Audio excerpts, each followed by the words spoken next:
working on a film is like building a puzzle, and every piece is very, very important. Oh, you know what she could wear? A T-shirt. Maybe she could wear one of those little like rock royalty. Yeah. The clothes can't wear the person, so to speak, but the person needs to look great in the clothes. And so to sort of marry that together is always, I think, one of a costume designer's greatest challenges, because it's not just about, oh, isn't my costume beautiful? Your costume makes utterly no sense if it doesn't seem to be a fabric of the character and of the film. And it, as much as I'm very happy for people to look at all the costumes, it needs to look effortless. The whole thing needs to look effortless. It doesn't have to be that top. She's just saying that She'd rather not wear. Yeah, and she'd have no problem just wearing a T-shirt. She said she actually likes this shirt. I was going to say maybe we'll do that. And what a costume designer does today with contemporary films is you still design the look, and that's done through many ways, through tear sheets and through illustrations and through literary references. And so you all have everyone has a visual plan, which you can literally show everyone. This is what the character of Katie shall look like, and there'll be magazine tear sheets, and then there'll be sketches, and there'll be fabric swatches and colors. It's more than clothes. Everything has a meaning, everything has a purpose, every color is there for a specific reason, and where you get all of those things and where you sort of come to it all comes from a variety of places. Ma'am, do you have this in the next size up? Sorry. We only carry sizes 1, 3, and 5. You could try Sears. Even though it's a present-day teenage comedy, there's still a lot of research to be done. Where do these people live? And these were in a small town outside of Evanston, Illinois, so we get yearbooks from all of these small towns. And then it's a film, so you want to turn the volume up and gloss it up a bit. So then you start researching what a teenager in another, in Los Angeles or New York, or because it needs to be tangible for the mass market. New meat coming through. In this movie, it took place within a calendar year. And so for each of the characters, there were, for Katie, she had about 40 changes, and the other girls subsequently had at least 32 to 33. So it's a lot of balance, and you have to think of how they look together, and if Katie is in this, and Rachel is in this, and Gretchen is in this, and Karen is in this, how will this work for what their action is and for what you visually have to see? Oh, you'll get socialized all right. A little slice like you. What are you talking about? You're a regulation hottie. When we first meet Katie, she's just come back from Africa, where she lived with her parents, and she's just sort of plopped down into mainstream high school. And so, again, you want it. Lindsay is a beautiful, cute girl, so we weren't going to stick her in a potato sack in the beginning and suddenly have her transform. She was simply dressed in the beginning in, sort of simple jeans and t-shirts and a plaid shirt, but not a big old Paul Bunyan-y lumber. You would never want to lose the sort of sparkle of who she is. And so from that, she does start to, when she becomes a part of the plastics, she does start to sort of catch on to what they do and how they do it and what it means to wear certain things and be certain things. So she sort of subtly starts from going from Gap jeans, she goes to a more stylish cut, and from her bigger t-shirt she gets to wear the more fitted, and then she suddenly she's in there, and she joins the club, and she puts her heels on, and she puts her skirt on, and her clothes sort of are tailored and tightened up, and she's one of the shapely. Hey guys. You look awesome. I know, right? And that was a lot of fun to do, and it was a lot of fun to sort of push the envelope. Get in, loser, we're going shopping. The plastics sort of greatest point of reference for me was the 50s, and you also, when you think of plastic, you think of, I do anyway, Barbie dolls. So complete lack of reality to them, and they would agree that there was nothing realistic about the way they dressed or the things that they do. It's just their vision of what they should be and who they should be.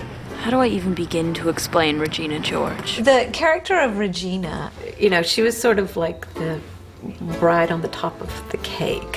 What we tried to do with her, we tried to combine soft elements with tougher elements. For instance, she might have on a soft cashmere top with a leather skirt, and then really high pointy shoes with a soft, sort of chiffon blouse. She truly meant business in the beginning, and then she sort of also went through a transformation, but in the beginning, that was the way, she was able to sort of personify who she was through her clothes. And then as the movie progresses and she is, sort of comes on the downward slope and starts getting heavier and is not as perfect looking. I mean, she broke rules. She wore a sweatsuit on an off day because it's all she could fit into, and she wore jeans to a party because she couldn't wear a skirt because her legs were too big. What?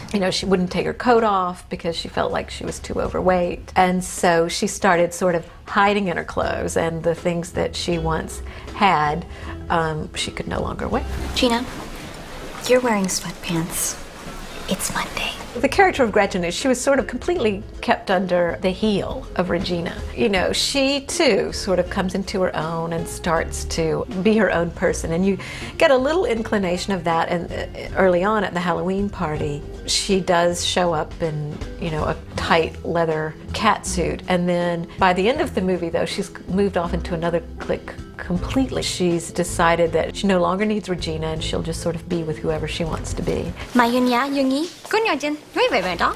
And she's pretty happy that way and still looks great. Oh my God, it's her dream come true, diving into a big pile of girls. Janice, again, when you start reading this, you think, oh, well, Janice will be this giant blob. But then you got these beautiful people who play these things, which makes it far more interesting. So with Janice, she essentially, she's an artist. And so she constructed her own things and her own elements, and she painted. If Janice got a t-shirt, she couldn't just wear the shirt. She had to cut it and slash it and pull it and paint on it and put it with, maybe something that matched the splotch of paint on her sneaker. And so she was as much as Regina had a very pleasing way of looking, Janice's is equally as pleasing, but just more creative. And there was as much intent and direction to what Janice was doing and how she did it as there is to someone like Regina. But with someone with a mind like a girl like Janice, you're not supposed to notice. And so as far as from a costume design standpoint, working with a character like that is a lot of fun, because you sort of get in the clothes with them and say, what would I do?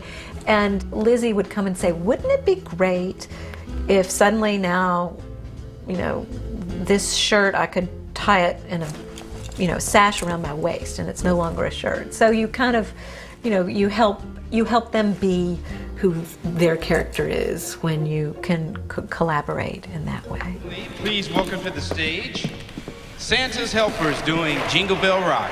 The Jingle Bell Rock, we used plastic, and we'd thought of head to toe plastic, but then the fine line with that is, and with what they're wearing, is you can take it way too tartish and way too over the top. So the choice of using plastic as the fabric worked because they were, I tried to make them look as good as they could look, but using also elements of if they'd come up with them themselves, sort of thrown them together. And so I chose a basic shape of a skirt that worked on all three of the girls.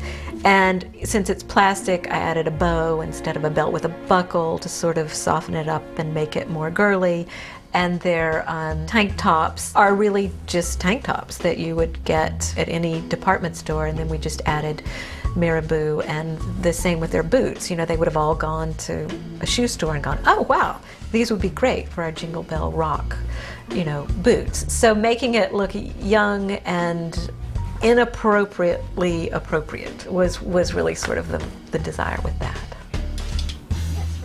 Every time you do something, you get taken to a different place, and that's what I love about it. It does, and you always learn. I mean, continue to learn about, visually you continue to learn, and, as a person and working with different people, you continue to learn. So it always, there should never be anything, whether it works out or not, that you regret because of the process. You should enjoy the process of everything you do, and particularly in what I do, I have no control over how it will all turn out. I can only control the part that I do, and so, you have to enjoy it specifically for that.